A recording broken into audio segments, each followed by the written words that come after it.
And I talk to Coach Bellamy a lot. Me and him are close, and we have a cool relationship. Like I can just call him, and we have a regular conversation that really stuck out to me. Other than him just trying to sell the school all the time, just me and him talking on a personal level.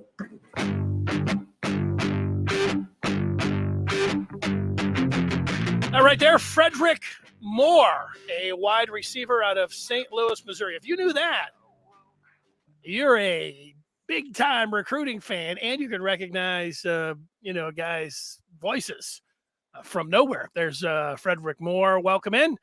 Welcome into this Independence weekend, 4th of July weekend. Hopefully it is going to be memorable for you. Today's going to be memorable. We have Zach Libby, the Maize and Blue Review recruiting editor, on the line, and we're ready to talk with him now. I see him on the screen. What's going on, Zach? Not much. Just flew into Virginia yesterday, so spending the weekend here. Just getting ready for this big day today of what should be a pretty successful commitment day for Michigan. So we're looking forward to that and everything. Are you in Virginia for work, or are you there on vacation? Nah, I got a high school buddy that lives out here. So the squad, you can say, came out here and hung out for a couple of days. But, the work doesn't stop. So we're dividing vacation between our Maize and Blue Review commitments. Well, it's good and bad. The technology, you can go anywhere in the world and you can still work. There is good and bad at that. Did you go down to Virginia Beach, or where have you gone? Nah, we're in Charlottesville, so it's like right smack dab in the middle of the state. So we're about 4.5 hours away from Virginia Beach. I think we're just going to hang around here. I don't know. Might see Thomas Jefferson's house. I don't know. Colonial Williamsburg. There's opportunities here for some historical sites. Well, you have fun with that. We're going to have fun talking about recruiting with you. Anybody that's watching, first you got to be watching or listening live. If it's 4 hours after the fact, I say put the feedback up or give us a call. You're not going to get any response. But during the show, you will get response. Go ahead and fire away a question. We'll put it up there for Zach. You have something, you're listening on Clubhouse, you want to make a call, got the number on the screen, 810-666-1574. So a variety of ways to reach us and talk a little Michigan football. And it is the Michigan football recruiting July 4th weekend. And Zach, it hasn't been a great weekend for Michigan. They lost a big-time commitment in Raylan Wilson, but people are looking forward to this weekend and hoping that Michigan may pull in a player or two. Yeah, I guess we can start off with Raylan's impact. It's right from the beginning, I guess, throughout this entire offseason, it appeared that his commitment was never a lock, and it was only a matter of time before the SEC schools jumped in on the fray.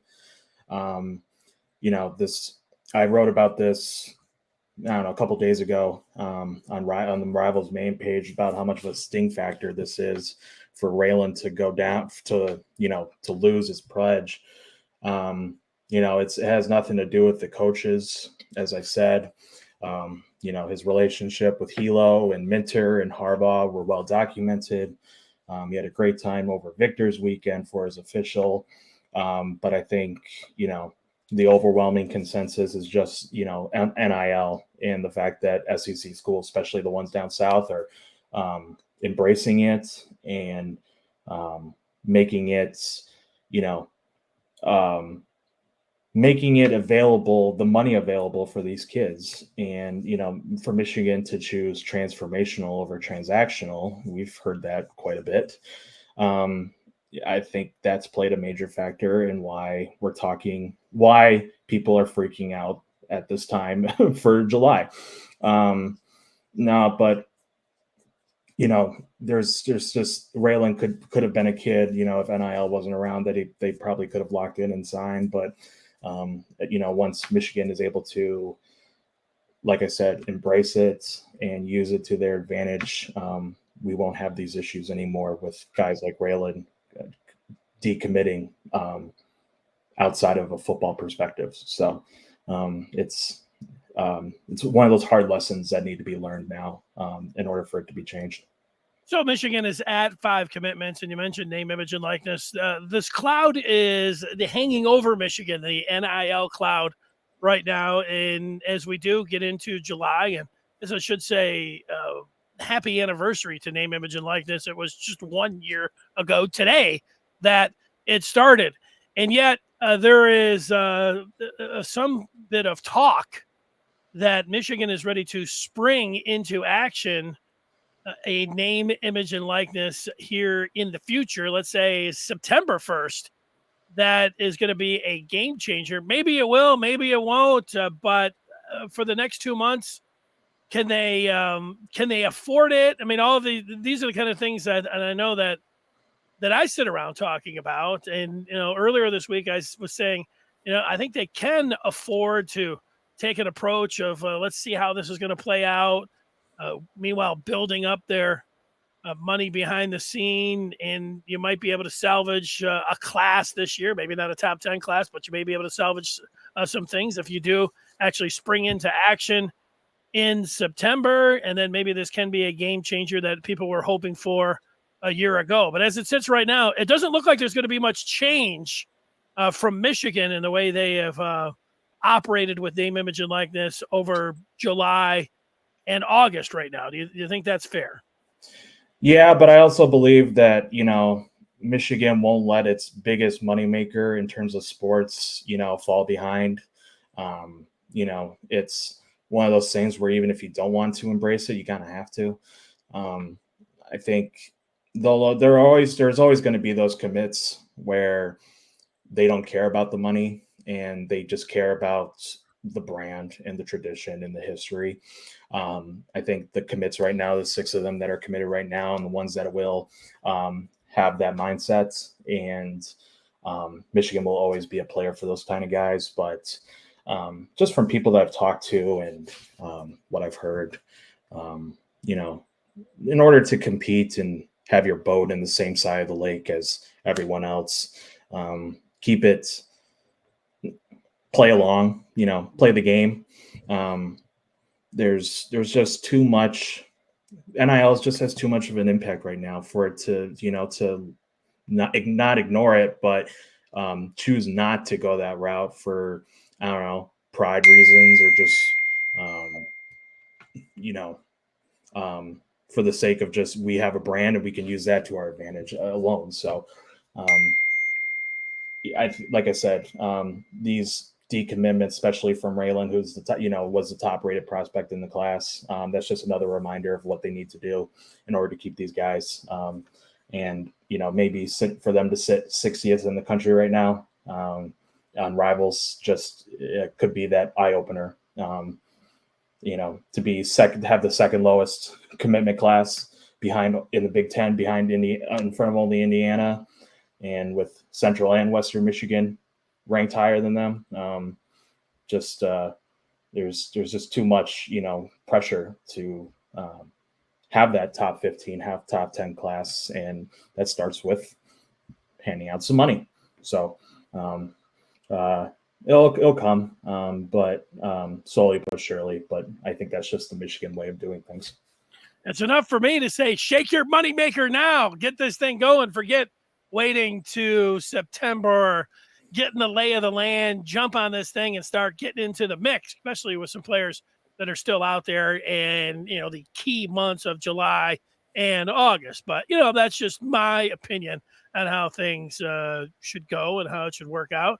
And, when Ward Manuel watches this, he will have my opinion loud and clear. There it is, Ward. Now, I've put some players' profiles up on the screen, and let's just go through some of them. You can tell me whatever you want about them. Let's start out with a linebacker and an inside linebacker out of Philly, out there where you're at on the East Coast right now.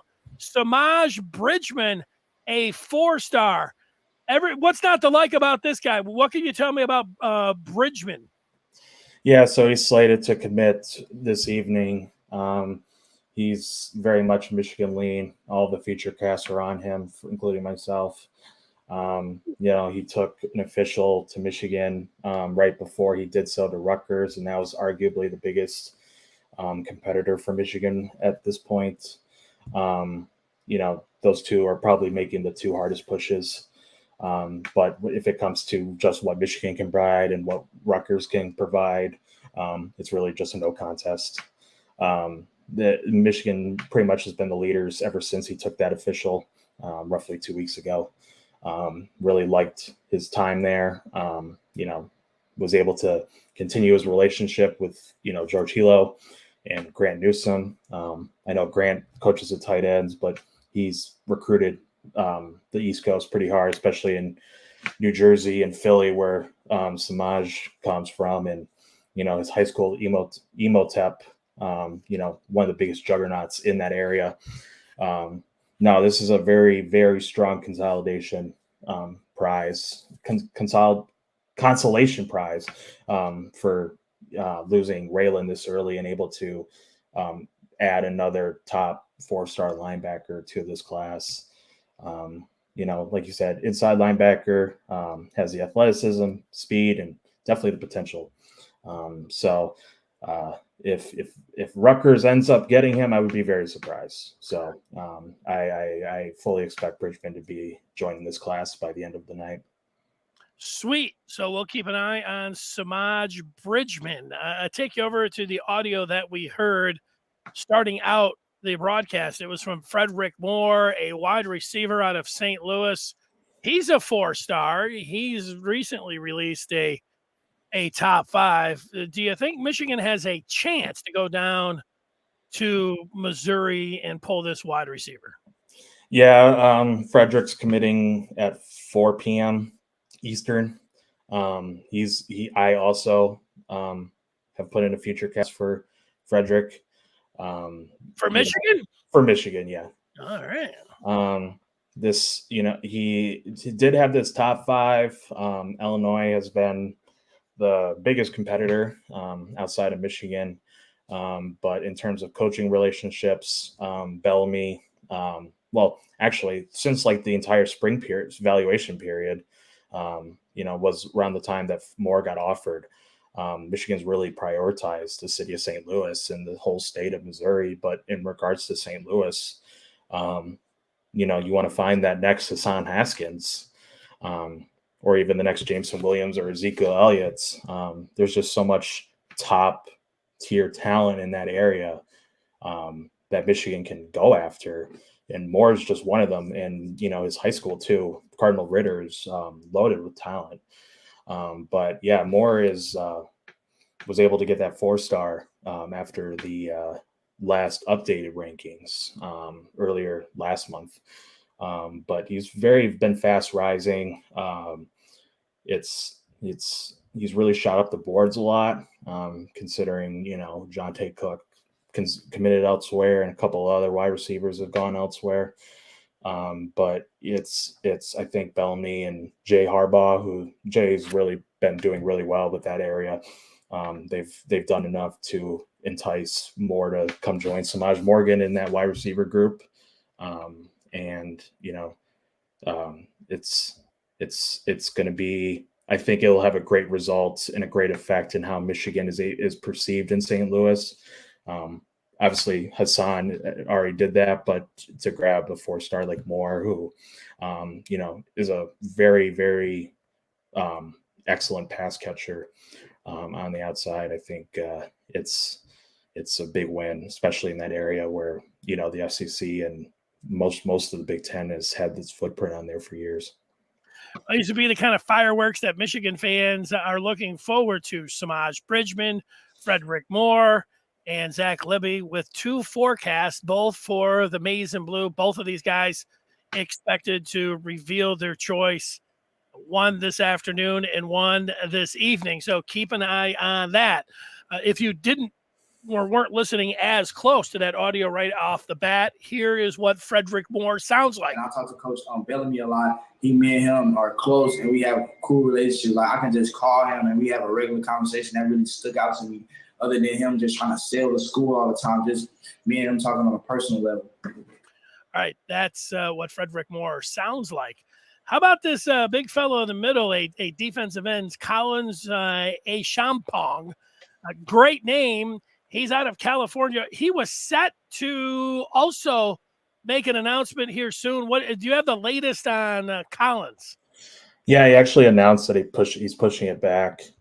He was supposed to commit today, but I think he needs more time. I think that's very much a result of his official visit to Miami. Michigan was the supposed leader before he went down to Miami, but I mean, hey, I mean, if you go down to Miami, you're guaranteed, all that NIL money and being a part of the rebuild of under Mario Cristobal. So Miami has turned its, very much been able to turn around its early perception under a new head coach. I think there's a lot to consider regarding Michigan's, like how we talked about with the NIL, Michigan's, football, I guess strictly football reasons, and then Miami being more of a transactional reason. But yeah, I think I don't suspect that him taking this much, taking it longer hurts Michigan, but I don't know if it helps either. I think it's just him to decide which one fits him the most. I don't have a prediction right now if it's Michigan or Miami. So once we hear more about what's going on in his camp, then we'll find out more later on this month. Feels like he's gone. Now, if we had a scale on one side, it would be Michigan way to the right on their, transformational scale, not transactional. On the way other side, opposite side, the antithesis of Michigan would be the U. They are all about the transaction. So there it is. Transaction, transformational. We'll see with Acheampong. Cool name, but it kind of feels like if he wouldn't have gone down to the U, he may have been calling Michigan's name tonight. So we'll see. It's not done for sure. Let's throw some other names up on the board for you, Zach. And we have a few of them here. Let's take a look at them. Well, let's start up in the left corner. This is a kid that it appears to me, I'm no expert, but it looks like this is a Michigan and Michigan State battle for the defensive end out of Texas, Enow Etta. What do you think about me characterizing it as a battle between the Wolverines and Spartans? Yeah, we were told that, and Amazing Blue Review was told that Michigan State's NIL package and their, I guess, how they're able to wow kids during their official visit was one-sided. I still believe that Michigan State still has a chance, but I still think it's going to end up being Michigan. I know he was supposed to commit today, but I don't know if he will. I know there's been some social media drama regarding his decision. If you want to take a look at that, you can. I won't go into details about it, but I think there's been some social media drama. Huh? All right. That's the best way I can describe it. It's one of those things where you got to go down the rabbit hole and come up with your own opinion. But I think it's going to be, I think for him, for Enow, I think it's going to be more, I think he's going to lay low for a little while, with this decision and not, make it, as grand maybe. I think there's just been much happening on social media that it's just changed how he's going to make his decision. But in the end, I think it is going to be Michigan. I think being able to learn under Elston and know that coming in, you have the same role as David and Aiden. I think that entices any edge rusher, especially someone who wants to leave the state in Texas because he's not really a true Texan. He's moved around a lot as a kid. Hence his official visits to Michigan and Michigan State, and was supposed to go to Stanford and Alabama. But in the end, I think it's just, the academic side and the potential to earn a degree, like a quality degree, and just be developed into a serious and prolific pass rusher. It's just too much to pass up. So once he does, it'll be Michigan.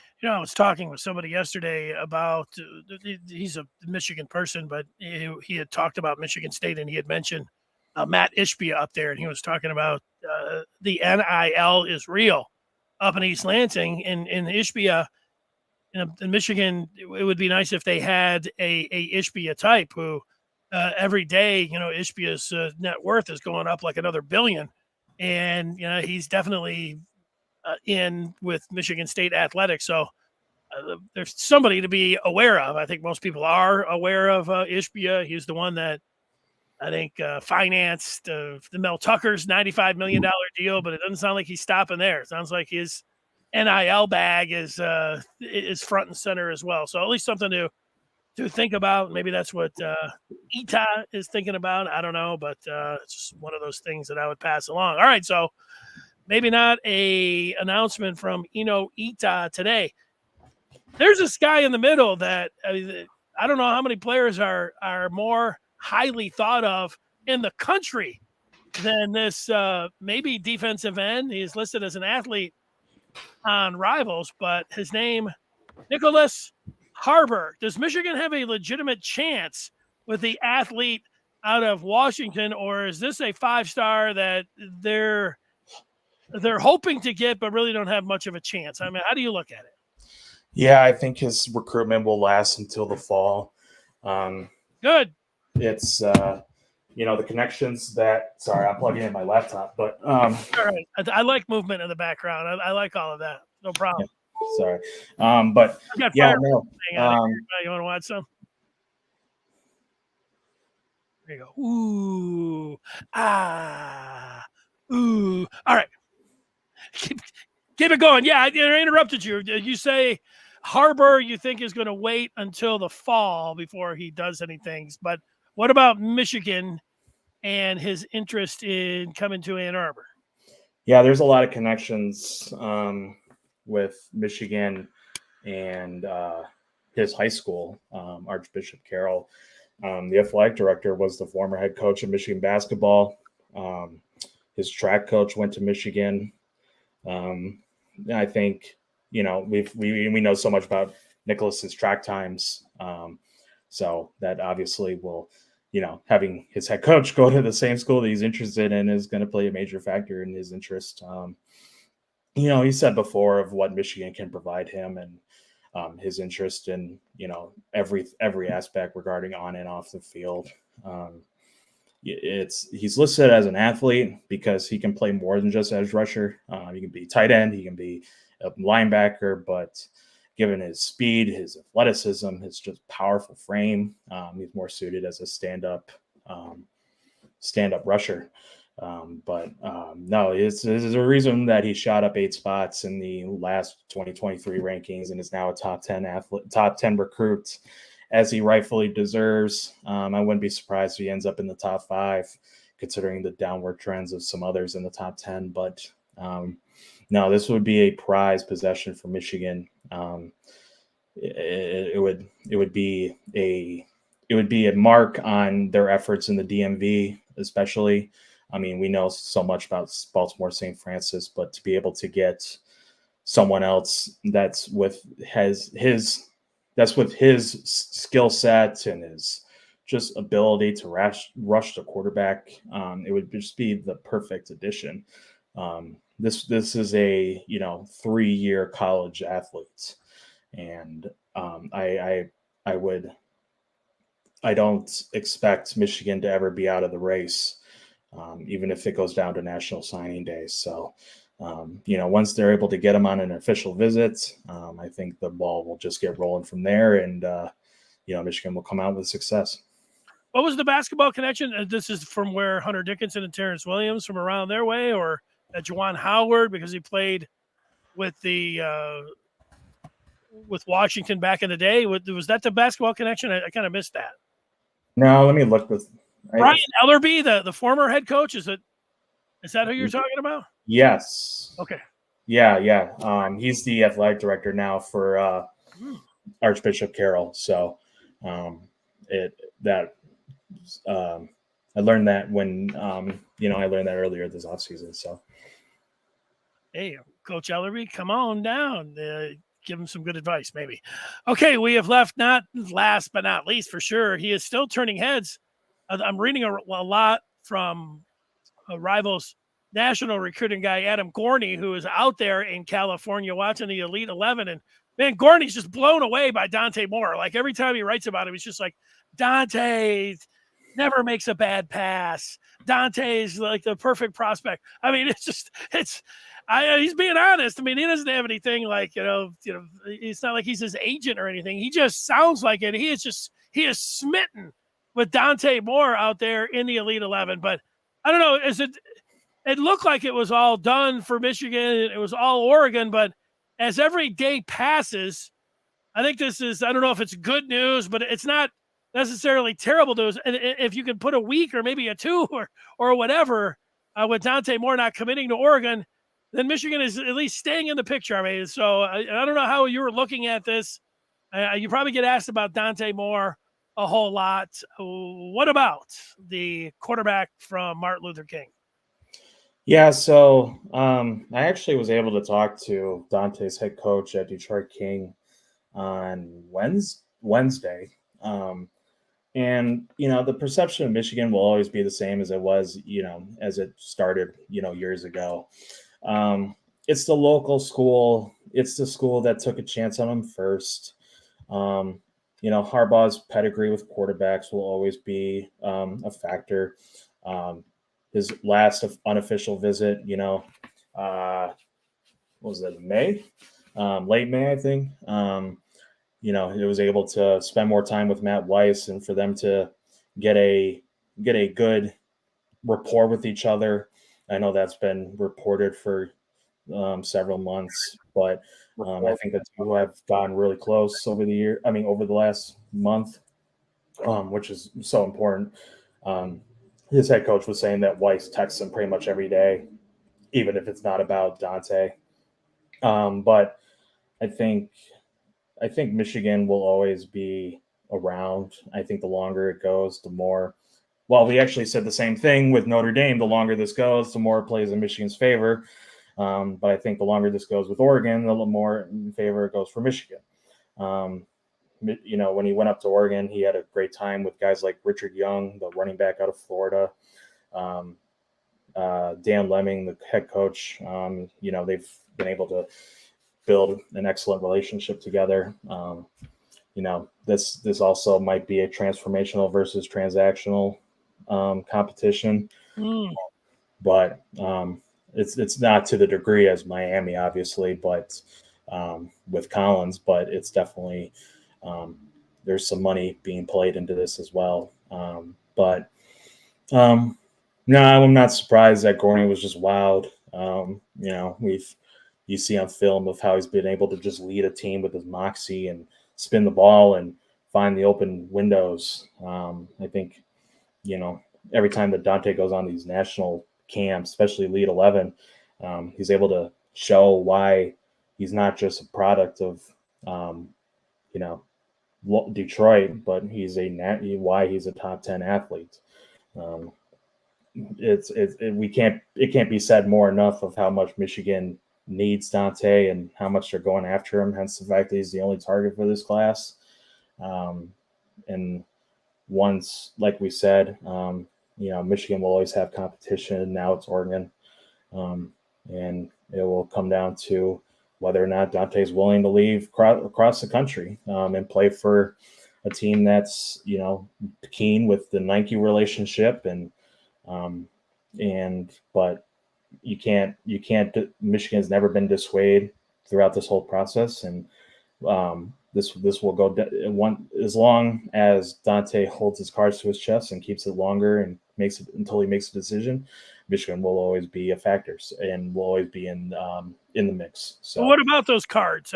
Has he given any indication? Like, would you be surprised if it was this weekend? Do you think it's more likely to be in July, August? Do you think it's just going to be before the season starts? I mean, do you have any feel there? No have no idea. No one really knows, really. we asked, I mean, you can ask anybody of how they feel of where he's going to go or when he's come in, and no one really knows. I think people who say they do don't. They just want to act like they do. I don't, this could lead up into December. This could end up happening while he's in Los Angeles this weekend. Who really knows?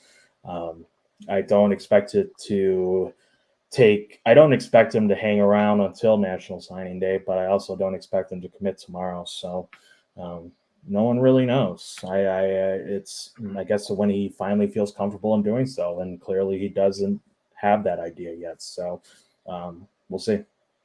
You mentioned social media with Etta, and I don't know. This is me totally reading between the lines of, I believe it was Twitter.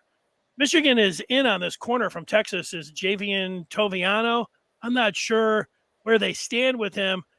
I was alerted to a tweet by Toviano this week that it was something like, what's up, Dante? I think he was just coming off a visit to Michigan, and he had tweeted something at Dante Moore. I don't know what the tweet said. It wasn't like, let's do this together or anything like that. But Michigan fans, and, I should have the tweet in front of me. I don't know if you saw what I'm talking about, but he was giving him a little bit of a shout out there. Is Toviano interested in Oregon at all? Or if he's not, I would think that, maybe that looked like an indication that he was trying to, push more to Ann Arbor. What do you think? I think Toviano, I want to go back and look at it, but I remember him just saying like, hi, like that's it. That's it. Yeah. Like, I think it was just, hi, Dante, Okay. Yeah. That is a little bit too. That's me getting in there a little bit on social media, but he was at Michigan when he sent the tweet, I think. Yeah. Right? It happened when he was on the official. Regarding Toviano, he, he's a top cornerback, 5-star out of Louisiana. Louisiana, all right. He's sorry. Obviously, we've talked about Ron Bellamy's connections to. Sorry, he's not from Louisiana. He's from Texas. My bad. He is from Texas. All right. Yeah, my bad. But we've, we've talked about. There's not really much to, we haven't heard much about the intel with Toviano's interest, but if it means anything, right after he scheduled his official to Michigan, he canceled his official to Georgia. So that's one less, team to worry about, especially if it's the national champions. Clinksdale's obviously doing a good job and, keeping the kid from Texas interested in leaving the state. If when there's other players involving, Oklahoma, Texas, Georgia, Alabama, you gotta do what you can. So, for someone like Clinksdale to be the main recruiter, has its chances considering of how much respect he's earned on the recruiting trail. So we'll see how that plays out. All right, I'm looking at the Maize and Blue review account, and they're firing away questions here. You can just take these quickly. There's a wide receiver. He's pretty highly thought of. Jalen Brown. Is this going to be a tough one to pull for the Wolverines to have any chance? I think this ends up being where he ends up staying, at home, or Miami. But I like. What they did was when he was unofficial, they were able to bring up Desmond Howard, who is actually Jalen Brown's mentor. And Howard has done such a great job in selling the vision at Michigan, and hence why they were able to get an official up there from this, Rivals 100 wide receiver. Jalen is can be considered, just as good as Jonte Cook. And whenever you recruit out of that area of South Beach, it's you can never go wrong. But I don't know if they were able to move the needle in terms of commitment. But if you were up to me, I would say he would end up staying at home in Miami. Need Dez to pull out that wallet out of his back pocket. Is Amir Herring a lock for the Wolverines finally? So Amir is committing on the 7th. He announced it right after he was taking his official to Missouri. Missouri. That was his last official. He also took 2 to Nebraska and Boston College. We've also talked a lot about Amir this offseason with how Michigan has been handling his recruitment. He could have been considered a lock maybe over the winter, but given that maybe they weren't prioritizing him as other interior linemen, others like Nebraska, especially in Missouri, were able to get a better shot at him.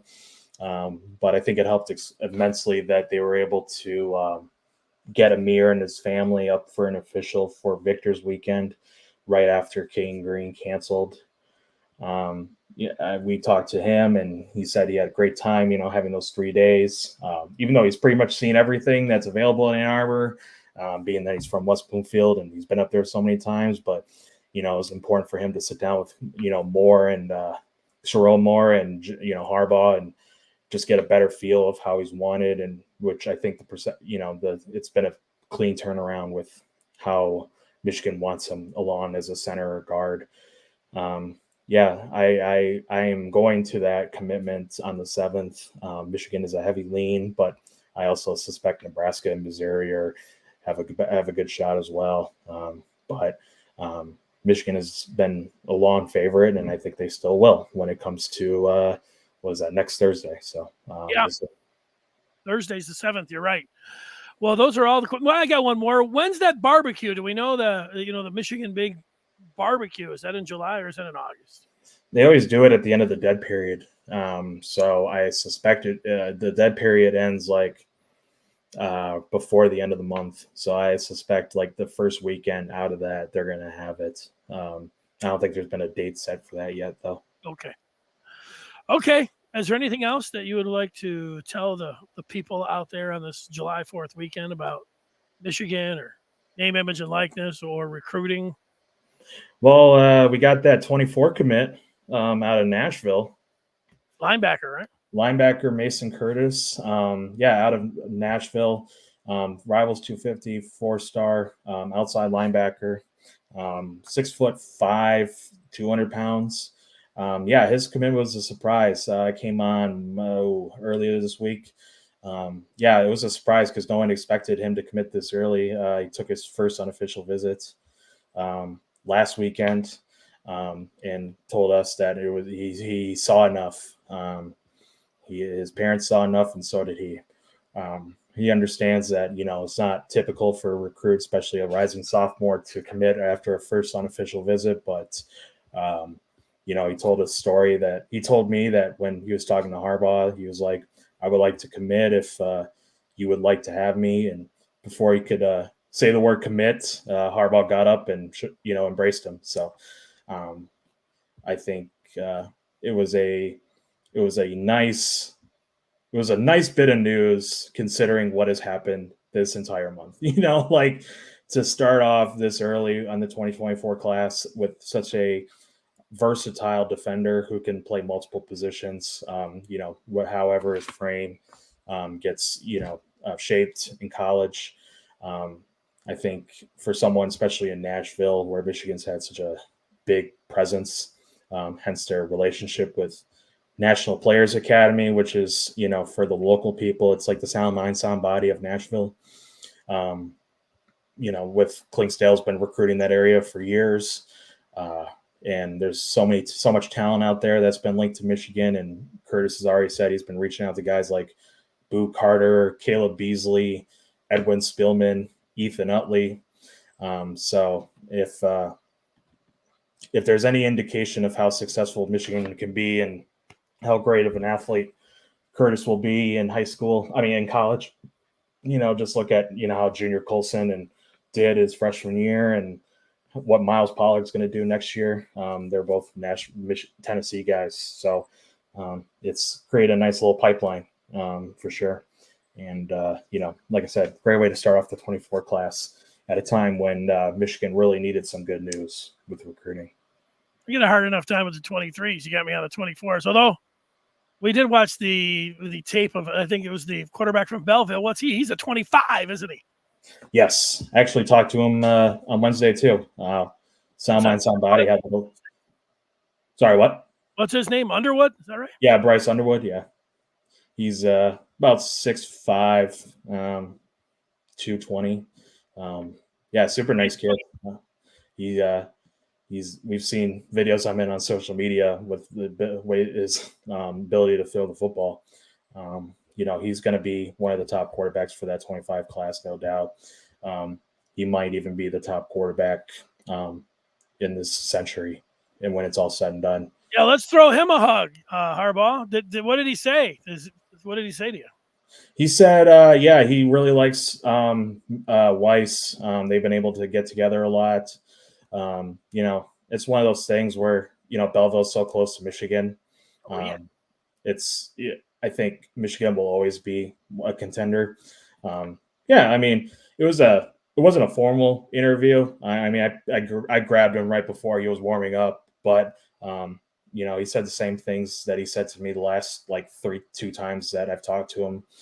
There hasn't been anything wavering in terms of his interest, and he's looking to visit for a game. So, I fully expect Michigan to go all in on him, even if they've offered multiple more quarterbacks in that 25 class, which is another thing. That class of quarterbacks is going to be very, very good. If 24 says anything about the quarterback situation with Jane Davis and Julian saying 25 might be even better when it's all said and done. So that's something to look forward to in the 2 years. Davis, you mentioned Jaden Davis. He's the last I saw about him, he was going to whittle down a list. Was it before his season started, and then he was going to commit right after the season, or is that kind of the timeline that you remember about what he was thinking about, what he was going to do? I heard that once he goes to the barbecue, he'd commit right there. Oh, but that's just Davis to the barbecue. All right, that's good stuff. Don't put that on me if he doesn't. I won't. I'm all right. We're just talking here. Things around. If you're going to say something official and, quote me on that, you're just saying, hey, maybe the barbecue. All I know is that I know he's going to probably visit for the barbecue. It's interesting now with Arch Manning's commitment, how much this affects Michigan with Jaden Davis and Julian Sain. Maybe once Arch committed. Well, have you ever seen Sunny in Philadelphia? Oh yeah. Here's that episode where in the mailroom and Charlie's looking for that guy, and he has the poster board of all the links connected to it. I got this over here. Yeah. Right. That's what I was doing with the Arch Manning commitment, trying to figure out how this affects Michigan in any way, especially at quarterback. But I was told that Jane has interest in Clemson and Georgia too. If Arch was able to if Arch committed to Georgia, I think it would just make it easier for Michigan to bring him up to Ann Arbor. But for that reason, I think it was just it doesn't really matter how good Jane Davis is. You play behind Arch Manning. That's just how it's going to be. And, who knows how long he'd be at Georgia and how long he'd have to stay on the bench. But I think Michigan still has the upper hand, regardless if Arch went to Texas. And that's why I felt confident, and why others, not confident, but why I say possibly, and others have said too, that it wouldn't be surprising or not surprising, but it could happen if he commits at the barbecue. But if it does prolong, I don't think it affects Michigan in any way. I think he just wants to take some time with it. But, I think his visit to Michigan last month really set the bar of how much his interest is. And, I think if you ever talk to Jim Harbaugh for 2 hours and he gives you that amount of time, especially if you're on an unofficial visit, that means a lot. So, very, very much. I'm at least I'm confident enough to say that Michigan's the early leader at this point, even if he's not committed. So, well, if they untie that $100 million collective NIL bag, that they're supposed to untie in September. They might have to do it at the barbecue. All right. Hey, well, we want to welcome in SC and UCLA to the Big Ten. It wasn't totally official yesterday, but it looks like it's totally official now. We want to remind people that all of this, what Zach's doing, he does this all day long and then all night long on Maize and Blue Review. So if you want to know what Michigan's next move is, join up the Maize and Blue Review today. Go to michigan.rivals.com. Zach, enjoy your vacation out there in Virginia and have a great 4th of July weekend. We always appreciate talking with you and you sharing some of your knowledge with us. Thank you. Hopefully next time I'm on here, we'll talk about more commitments and how they impact the program. So that's right. We'll look forward to that. Way to push that one forward. All right.